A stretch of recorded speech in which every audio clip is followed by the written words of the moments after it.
pour une nouvelle recette. Aujourd'hui, ce sera quelque chose de très simple encore une fois, ce sera un pain express. Vous êtes en panne de pain, vous avez oublié de le sortir du congélateur ou tout simplement vous êtes aperçu au dernier moment que vous n'avez plus de pain. N'ayez crainte, en 40 minutes, vous allez avoir un pain excellent. Avec Thermomix, on peut tout faire. Allez, c'est parti pour la recette. Alors, pour démarrer la recette, on préchauffe le four à 60 degrés avec un récipient d'eau froide en dessous.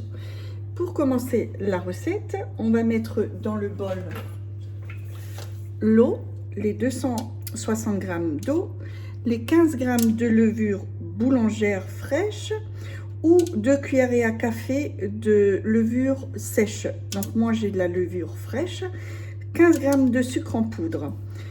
On va mettre ça et on va mélanger ça 2 minutes à 37 degrés vitesse 2. Le temps s'est écoulé, je relance et je mixe à nouveau 5 secondes vitesse 5. De là, je vais rajouter 500 g de farine, 15 g d'huile d'olive et une cuillerée à café bombée de sel fin. Je vais pétrir cela pendant 2 minutes. Voilà, ma pâte est prête. Maintenant, libre à vous de la faire en pain allongé. Moi, je vais la mettre en marguerite. Donc, je vais diviser ça en 7 petites boules. Voilà, ça fait 7 petites boules à peu près de 115 g que je vais disposer sur une petite plaque en forme de marguerite. Je vais laisser de l'espace entre mes petites boules à peu près de 1 cm parce qu'elle va gonfler au four. Voilà ce que ça a donné. Donc, je vais enfourner ça 20 minutes à 60 degrés. Et après les 20 minutes, vous augmentez la température à 240 et vous relaissez 20 minutes. Et voilà, elle sort du four. Magnifique.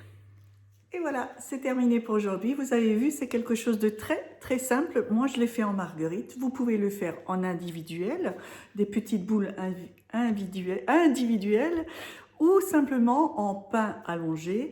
Vous pouvez mettre des graines ou pas. Moi, j'ai mis des pavots. Vous pouvez mettre du cumin, des herbes de Provence ou le laisser nature. Voilà, c'est tout pour aujourd'hui, en espérant que ça vous a plu. N'oubliez pas de mettre le pouce j'aime si vous avez aimé, évidemment. Sinon, abonnez-vous à ma chaîne. Également, vous allez recevoir chaque fois une petite alerte quand je vais publier une nouvelle recette. Allez, je vous embrasse, je vous souhaite une excellente journée. Je vous dis à bientôt. Ciao, ciao.